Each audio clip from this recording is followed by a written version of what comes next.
picking the dry woods for making charcoal later. Okay, that's all. Yun.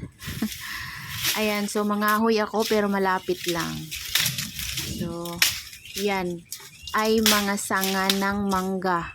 Ayan, shout out sa may-ari.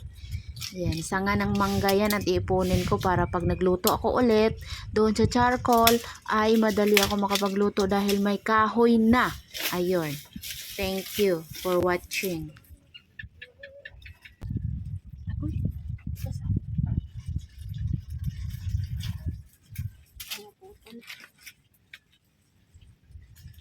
Ilaw pa.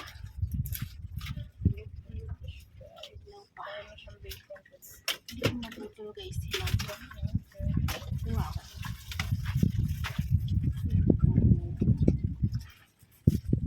Gantong maganda mag-vlog. Kaso, mahal yun. Lalo dun sa suha.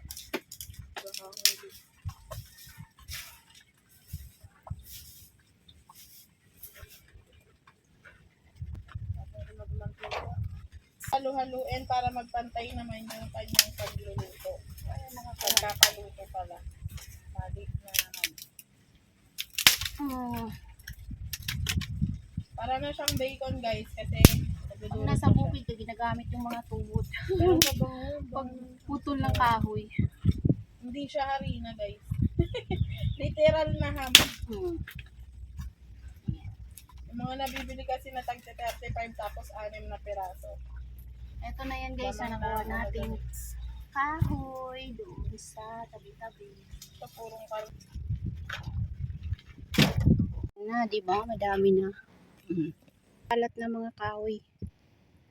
Ayan oh, siguro sinadya din. Pero kukunin ko yan. Yan, kukunin ko. Kasi ilalagay ko dito sa dagdag ko dito sa kahoy ni Mang Ande. Ito naman guys, ang mga kahoy. So, ayusin natin siya. Dito nila nilalagay yung kahoy. Ayusin lang natin guys.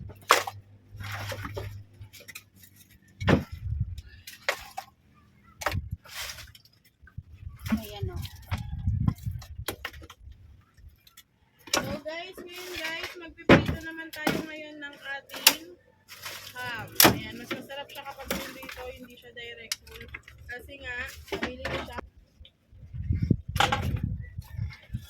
Guys, ang hirap magluto dito guys kapag mahangin. Kasi ayan, maglagay na tayo ng oil. Yung maliliit, kailangan may maliliit.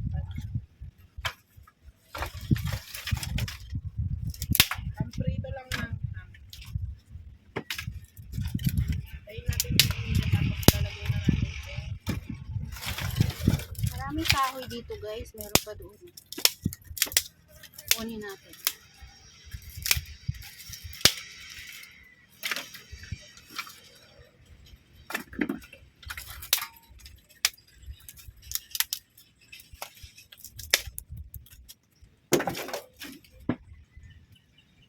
Parang hindi matutuloy ang ulan.